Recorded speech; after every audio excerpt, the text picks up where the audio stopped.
The camera lingers on the cold, damp pavement of a forgotten alleyway. The faint sound of a city buzzing in the distance. A faint drizzle falls, and the rain creates streaks of light from the lamppost. A soft rustling is heard. Suddenly, a body is dropped into view. A young woman, her eyes wide open in terror, her hand clutching a white feather tightly. She's been strangled. Rivers sits in his car, staring at the photograph of the murder victim from years ago. His hands grip the wheel tight, knuckles white. A reminder of all the cases he couldn't solve. They say time heals wounds. But what if time is the wound?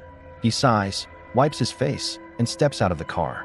He walks through the dimly lit hallways of the station, his colleagues giving him nods, some sympathetic, some wary. His reputation as the detective who always digs a little too deep is well known. Rivers enters his office, where his desk is stacked high with case files. He ignores them, his eyes drawn to a fresh letter placed neatly in the center of the desk. He opens it. I know who killed her. I know who killed them all. Meet me at midnight. The letter is signed Jonathan Hale. Inside a small, bleak room, Jonathan Hale, an aging and unsettlingly calm serial killer, sits in his prison hospital bed. His hands are shackled. His eyes are piercing. He stares at the security camera above him, a small smirk playing at the corners of his lips. They think they know everything. But they don't. They never do. Rivers stands across from Hale, the bars between them a physical manifestation of the years they've both endured. You've come. I knew you would. What do you want, Hale? You spent years evading justice. Then you decide to waltz back into my life. Why now? Because time's running out, detective. I'm dying. Cancer. They say it's a slow death. But I've always been good at keeping secrets. I'll make it quick for you. What are you talking about? The truth. Every murder you couldn't solve. Every girl whose name you've forgotten. I know who killed them, and I want you to listen. Rivers takes a step closer, his jaw tightening.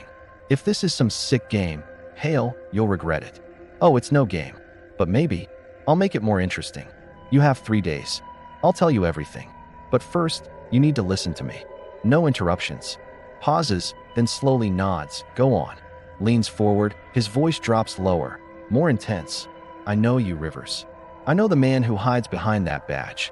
You're obsessed with solving the unsolvable, but you missed the one thing that was staring you right in the face.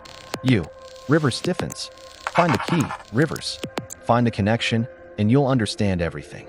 A long silence hangs between them. Hale's words echo in Rivers' mind, unsettling him. Find the key, Rivers. Find the connection, and you'll understand everything. Rivers pours himself a drink, staring at the cold, empty glass in his hand. The weight of Hale's words presses down on him. He takes a deep breath and flips through his case files, the same ones that he's been obsessing over for years. He stops at a file, an old case. A young woman's picture. Could he be right? Could I have missed something? Suddenly, his phone rings. Yeah? Detective Mira Kaplan. Alex, we just got another one. Same MO. Another girl. Same white feather. It's just like the old cases. Rivers grits his teeth, his heart sinking. No. This can't be happening. Not now. It's happening. We need to talk to Hale. Now. Rivers stands in front of Hale, his eyes narrowed. The clock on the wall ticks loudly in the background. Another murder. Just like the old ones.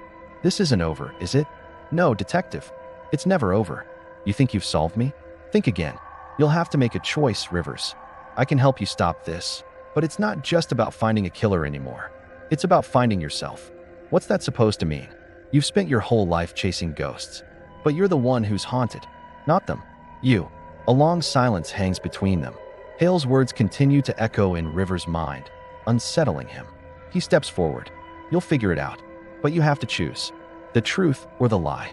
Rivers is back in his apartment, surrounded by case files. His fingers tremble as he flips through them, the pieces finally clicking together. He stops at a picture of a woman, her face familiar, yet distant. A link to the first victim. It can't be. The phone rings again, gripping the receiver tightly. What now? Kaplan, we found something. A link between Hale's first murder and someone you know. Someone close to you. It's not just coincidence. We need to talk. Rivers races to a secluded location, the night air thick with tension. He bursts through a door, his mind racing. It can't be. He stares at the scene in front of him. His eyes widen as the truth begins to sink in. Someone he trusted, someone he thought was innocent, is implicated.